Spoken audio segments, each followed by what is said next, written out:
నమస్తే, welcome to our channel. నేను ప్రియాంకారావు. ఎప్పుడు కూడా ఏబిఎన్లో ఆర్కే గారు వీకెండ్ విత్ ఆర్కే అని చెప్పేసి ఒక ఆర్టికల్ రిలీజ్ చేస్తూ ఉంటారు. రీసెంట్గా రిలీజ్ అయిన దాంట్లో అంటే ఒక క్వశ్చన్ రేస్ చేశారు ఆయన. ఎలా అంటే వైఎస్ఆర్సీపీ పార్టీకి ఒక వైరస్ ఉంది అని చెప్పి.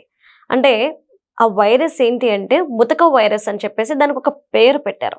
అంటే అసలు ఏంటి ముతక వైరస్, అసలు ఆయన ఏం చెప్పాలనుకున్నారు, ఏం చెప్తున్నారు, అందులో వాస్తవం ఎంత అనేది తెలుసుకుందాం. దీని గురించి మనతో మాట్లాడడానికి సీనియర్ జర్నలిస్ట్ సిఎస్ రావు గారు ఉన్నారు. ఆయన అడిగి తెలుసుకుందాం. నమస్కారం సార్. సార్, అంటే వైఎస్ఆర్సీపీకి ఒక ముతక వైరస్ అనేది ఉంది అని చెప్పేసి ఆర్కే గారు అంటున్నారు. అంటే ముతక వైరస్ అంటే ఏంటి? ముసలోళ్ళందరినీ పెట్టుకుంటున్నారు, యంగ్ పీపుల్ లేరు అని చెప్తున్నారు. అసలు ఏం చెప్తున్నారు ఆయన? వీకెండ్ లో కొత్త పలుకు అనేటువంటి కాలంలో ఆయన ప్రతి వారం రాస్తూ ఉంటారు. ఆయన వీకెండ్ లో వాస్తవంగా కొంచెం డెప్త్కి వెళ్ళేసి అసలు రాజకీయ పార్టీల్లో ఏం జరుగుతుంది, లేదంటే సమకాలీన రాజకీయాల్లో ఏం జరుగుతుంది అనేది కొంచెం ఎలివేట్ చేసేటువంటి ప్రయత్నం చేస్తూ ఉంటారు. ఆ క్రమంలో తాజాగా జరిగినటువంటి పరిణామాలు, నెయ్యి కల్తీ విషయం కానీ, ఆ తర్వాత జరిగినటువంటి అంబటి రాంబాబు గారు అరెస్టు, తర్వాత ఆయన జోగి రమేష్ అరెస్టు, వాళ్ళ మీద కేసులు పెట్టడం, తర్వాత వీళ్ళ ఇళ్ల మీద దాడులు చేయడం, ఇవన్నీ వాటిని బేస్ చేసుకొని ఆయన విశ్లేషణ చేశారు. విశ్లేషణ చేసి ఒక్కొక్క పార్టీకి ఒక్కొక్కటి ఉంటుంది, ఒక అభిప్రాయం ఉంటుంది ఒక్కొక్క పార్టీ మీద. ఆయనకున్న అభిప్రాయం ఏంటంటే వైఎస్ఆర్ కాంగ్రెస్ పార్టీ మీద ముతక భాషను వాడేటువంటి వాళ్ళు వైఎస్ఆర్ కాంగ్రెస్ పార్టీలోనే ఉంటారు. దాన్ని ముతక వైరస్ తోటి ఆ పార్టీ రాజకీయాలు చేస్తుంది అనేటువంటి పదాన్ని ఉపయోగించారు. ముతక భాష అంటే అన్పార్లమెంటరీ వర్డ్స్ ఒక రకంగా చెప్పాలంటే. అంటే మామూలుగా లేమెన్స్ మాట్లాడుకుంటుంటారు కదా, ఆ టైప్ భాష ఉపయోగించారు. జనరల్గా ఏంటంటే సమాజంలో ఎలివేటెడ్ పీపుల్లో ఫోర్త్ ఎస్టేట్ అంటే మన ప్రజాస్వామ్యం, మన 4 పిల్లర్స్.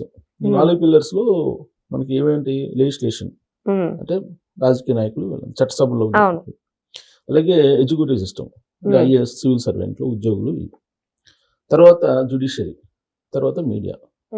ఈ 4 స్తంభాల మీద మన సమాజం నిలబడి ఉంది. ఇక్కడ ఉండేటువంటి వాళ్ళు, ఈ వ్యవస్థల్లో ఉండేటువంటి వాళ్ళు సంయమనం పాటించాలి. అలాగే సంయమనం పాటించడంతో పాటు ఎంతో కొంత సమాజానికి ఒక డైరెక్షన్ ఇచ్చేవాళ్ళలాగా ఉంటారు వీళ్ళు. వీళ్ళని చాలా మంది ఫాలో అవుతుంటారు, అందరు కాకపోయినా చాలా మంది ఫాలో అవుతుంటారు. అందుకే అక్కడ ఉండేటువంటి వాళ్ళు వీలున్నంత వరకు హుందాగా ఉండాలి, సమాజానికి ఒక దిక్సూచిలాగా ఉండాలి.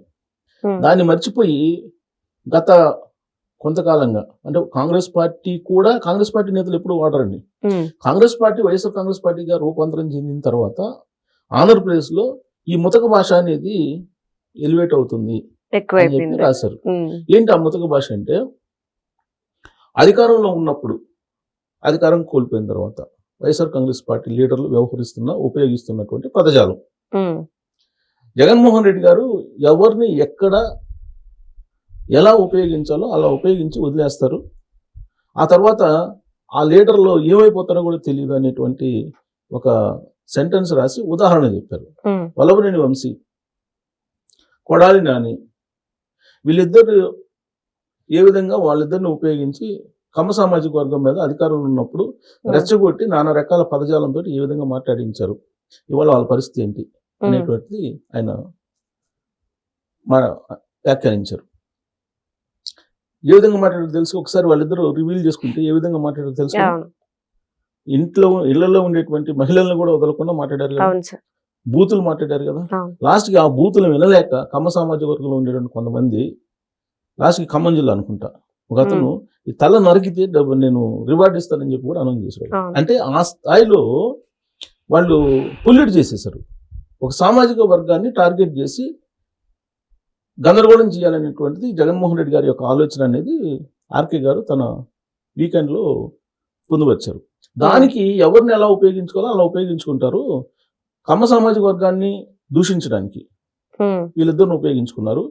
కాపు సామాజిక వర్గాన్ని, పవన్ కళ్యాణ్ గారిని దూషించడానికి ఏమో పేరు నానిని వాళ్ళని ఉపయోగించుకున్నారు. పేరు నాని లాంటి వాళ్ళు ఉన్నారు కదా అక్కడ కాపు సామాజిక వర్గం వైఎస్ఆర్ కాంగ్రెస్ పార్టీలో, వాళ్ళని ఉపయోగించుకున్నారు, అంబటి రాంబాబుని, వీళ్ళందరినీ. మరి అదే సొంత సామాజిక వర్గానికి సంబంధించినటువంటి వాళ్ళని ఎవరిని దుర్భాషలాడలేదు, దూషించలేదు. అంటే ఆయన ఎవరిని ఉపయోగించి ఎవరిని టార్గెట్ చేయాలనేది క్లారిటీ ఉంటుంది జగన్మోహన్ రెడ్డి గారికి. అలా వాళ్ళ భుజం మీద తుపాకీ పెట్టి ఆయన ఎవరినైతే కాల్చాలనుకుంటారో వాళ్ళని కాల్చేస్తాడు. తర్వాత ఈ భుజం మీద తుపాకీ పెట్టిన వాళ్ళు పోతారు. ఎందుకంటే కాబట్టి అంబటి రాంబాబు గారు కానీ, పేర్ని నాని గారు కానీ, లేదంటే ఇప్పుడు మాట్లాడేటువంటి లీడర్లు కానీ, జగన్మోహన్ రెడ్డి గారు ఇచ్చేటువంటి సూచనలను, సలహాలు మీరు నమ్మి మీరు ముతక భాషని ఉపయోగిస్తే ప్రజలు చీత్కరించుకుంటారు. అప్పుడు జగన్మోహన్ రెడ్డి గారు మిమ్మల్ని పట్టించుకోడు. ప్రజలు ఒకసారి చీత్కరించుకుంటే పట్టించుకోరు. కృష్ణా గుంటూరు జిల్లాలో ఒక సీటు కూడా వైఎస్ఆర్ కాంగ్రెస్ పార్టీ రాలేదు. ఎందుకు రాలేదు అంటే బికాజ్ ఆఫ్ వల్లభనేని వంశీ అలాగే కొడాలి నాని ఉపయోగించినటువంటి పదజాలము అనేటువంటి దాన్ని కోట్ చేశారు. అలాగే మిగతా చోట్ల కూడా అదే జరిగింది. ప్రజలు అబ్జర్వ్ చేస్తుంటారు. ప్రజలు ఒకసారి దూరంగా పెట్టారంటే ఇక జగన్మోహన్ రెడ్డి గారు మీ వైపు కూడా చూడరు. సో కాబట్టి తస్మాత్ జాగ్రత్త అని చెప్పి వాళ్ళకి ఒక సంకేతం ఇచ్చారు.